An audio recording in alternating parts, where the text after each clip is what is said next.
आइए हम जानते हैं सत्ययुग और कलियुग के बीच अंतर।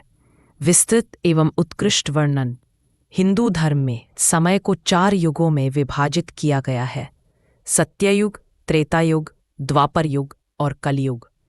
इनमें से सत्ययुग पहला और सबसे श्रेष्ठ, जबकि कलियुग अंतिम और सबसे क्षीण युग माना जाता है। दोनों युगों के बीच अंतर केवल समय का नहीं, बल्कि मानव के चरित्र, समाज की संरचना, आध्यात्मिकता, नैतिकता और प्रकृति की गुणवत्ता का भी है। नैतिकता और धर्म, मोरालिटी एंड राइचियसनेस। सत्ययुग इसे धर्म का आधार कहा जाता है। धर्म 4 पायों पर स्थिर रहता है: सत्य, दया, तप, शौच। मानव अपने अंदर ही ईश्वर का अनुभव करता है। झूठ, छल, हिंसा या स्वार्थ लगभग न के बराबर। सभी लोग सत्यवादी, विनम्र और तपस्वी होते थे। कलियुग धर्म अपने एक पाये पर टिकता है: सिर्फ सत्य का आंशिक अस्तित्व। झूठ, द्वेष, लोभ, हिंसा और स्वार्थ प्रमुख रूप से बढ़ते हैं। आध्यात्मिकता कमजोर पड़ती है, भौतिकवाद बढ़ता है, नैतिक मूल्यों का पतन स्पष्ट दिखाई देता है। मानव जीवन और मानसिकता। सत्ययुग मानव की आयु अत्यंत लंबी, हजारों वर्ष तक। मन शांत, संतुलित और पवित्र होता था। क्रोध, ईर्ष्या जैसी नकारात्मक भावनाएं बहुत कम थीं। लोग शरीर, मन और आत्मा तीनों में संतुलन रखते थे।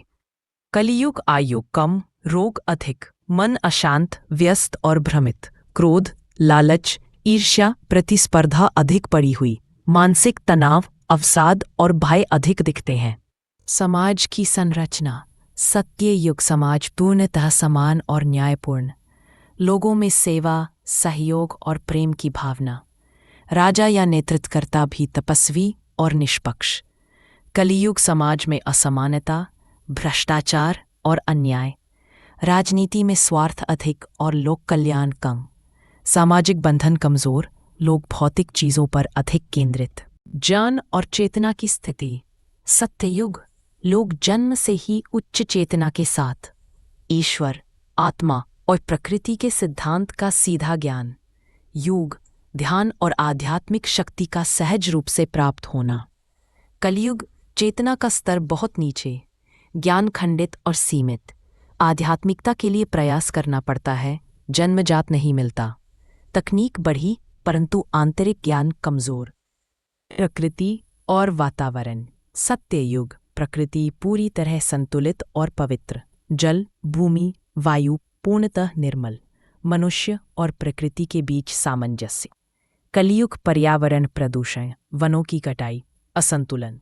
प्राकृतिक आपदाएं बढ़ती जा रही हैं। मनुष्य प्रकृति का सम्मान कम करता है। आध्यात्मिक साधना और ईश्वर प्राप्ति। सत्ययुग ईश्वर प्राप्ति सहज और प्राकृतिक। मन की शुद्धता के कारण साधना सरल। लोग स्वयं को आत्मा के रूप में पहचानते थे। कलियुग साधना कठिन, मन विचलित, ईश्वर से दूरी अधिक, परंतु नाम स्मरण सबसे सरल मार्ग। आश्चर्य की बात, कलियुग में सिर्फ नाम जप से भी मुक्ति संभव है, जो पहले कठिन था। मानव गुण वर्सेस अवगुण विशेषता। सत्ययुग, कलियुग। सत्यपूर्ण आंशिक, करुणा अत्यधिक, घटती हुई लालच नहीं, अत्यधिक हिंसा लगभग शून्य, लगातार बढ़ती आध्यात्मिकता। उच्चतम, निम्नतम, आयु बहुत लंबी, कम, नैतिकता दृढ़, कमजोर। सार, कंक्लूजन। सत्ययुग ईश्वर, सत्य, नैतिकता और शांति का युग था, जहां मानव अपने श्रेष्ठतम रूप में था। कलियुग मानव की कमजोरियों का युग है, जहां भौतिकवाद, स्वार्थ और अधर्म बढ़ जाता है। लेकिन सबसे बड़ी बात, कलियुग में ईश्वर भक्त के सिर्फ एक नाम स्मरण से भी मुक्ति की राह खुलती है। इसलिए इसे सबसे कठिन और सबसे सरल दोनों युग कहा जाता है।